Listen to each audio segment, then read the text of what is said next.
നീണ്ട നാളത്തെ കാത്തിരിപ്പിനും നിരാശകൾക്കും പ്രതീക്ഷകൾക്കും വിരാമമിട്ട് ISL ആരാധകരുടെ സ്വീകരണ മുറിയിലേക്ക് ഇന്ന് എത്തുകയാണ്.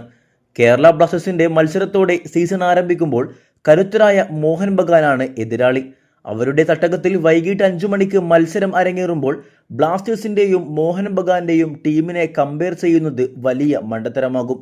ഇന്ത്യൻ നിരയിൽ എല്ലാ പൊസിഷനിലും മികച്ച രീതിയിൽ മികച്ച ബെഞ്ച് സ്ട്രെങ്ത്തുള്ള താരങ്ങളെ വെച്ച് ഇലവനാക്കാൻ പറ്റുന്ന ടീമും തൽക്കാലം സീസൺ തീർക്കാൻ ആവറേജ് താരങ്ങളെ വെച്ച് കളിക്കുന്ന ബ്ലാസ്റ്റേഴ്സും അത്ര തന്നെ പ്രതീക്ഷിച്ചാൽ മതി.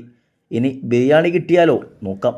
ഇനി ടീം വാർത്തകളിലേക്ക് പോകുമ്പോൾ സൂപ്പർ കപ്പിൽ റെഡ് കിട്ടിയതുകൊണ്ട് തന്നെ സന്ദീപ് ഇന്ന് കളിക്കില്ല. ഹാവു ആശ്വാസം. എന്നാൽ മോഹൻ ബഗാന്റെ ആശിഷ് റായും പരിക്ക് കാരണം ഇന്ന് കളിച്ചേക്കില്ല. അതിന് പകരമാണല്ലോ നമ്മുടെ അമേയെ അവർ പൊക്കിയത്. എന്തായാലും ഇനി ആരാധകരുടെ ചോദ്യം ടെലികാസ്റ്റിനെ കുറിച്ചായിരിക്കും. ഫാൻ കോഡ് ആപ്പ് വഴി മലയാള കമൻട്രിയിൽ മത്സരങ്ങൾ കാണാനാകും. ഇനി ടി വിയിൽ നോക്കുകയാണെങ്കിൽ സോണി സ്പോർട്സ് 10-2 മത്സരങ്ങൾ കാണാം.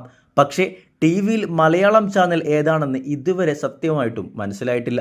അത് ആരും ഒഫീഷ്യലും ആക്കിയിട്ടില്ല. അതാണ് ISLന്റെ അവസ്ഥ. പക്ഷേ മലയാളം ഉണ്ടാകുമെന്നാണ് റിപ്പോർട്ടുകൾ.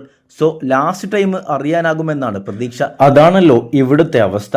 എന്തായാലും ഇനി ഇന്നത്തെ മത്സരത്തിലെ ബ്ലാസ്റ്റേഴ്സിന്റെ പോസിബിൾ 11 പരിശോധിക്കുമ്പോൾ കറ്റാല ആശാന്റെ ഇഷ്ട ഫോർമേഷനായ 4-2-3-1 എന്ന ഫോർമേഷനിൽ ഗോൾ കീപ്പറായി സച്ചിനും, ഡിഫൻസിൽ ലെഫ്റ്റ് ബാക്കായി നവോച്ച സിംഗും റൈറ്റ് ബാക്കായി ഐബാൻ ഡോഹിലിംഗും, 2 സെന്റർ ബാക്കുകളായി ക്യാപ്റ്റൻ ബികാസ് സിംഗും ഒമർബായും, മിഡ്ഫീൽഡിൽ 2 ഡിഫൻസീവ് മിഡ്ഫീൽഡേഴ്സ് റോളിൽ റൗളിൻ ബോർജസും വിപിൻ മോഹനും, അറ്റാക്കിംഗ് മിഡ്ഫീൽഡർ റോളിൽ മർലോണും, 2 വിങ്ങുകളിലുമായി കെവിൻ യോക്കെയും കോറോ സിംഗും, മുന്നിൽ ഏക സ്ട്രൈക്കറായി വിക്ടർ ബർത്തോമിയോയും കളിച്ചേക്കും. എന്തായാലും അത്ഭുതങ്ങൾ സൃഷ്ടിക്കാൻ ബ്ലാസ്റ്റേഴ്സിന് കഴിയുമെന്ന് പ്രതീക്ഷിക്കാം.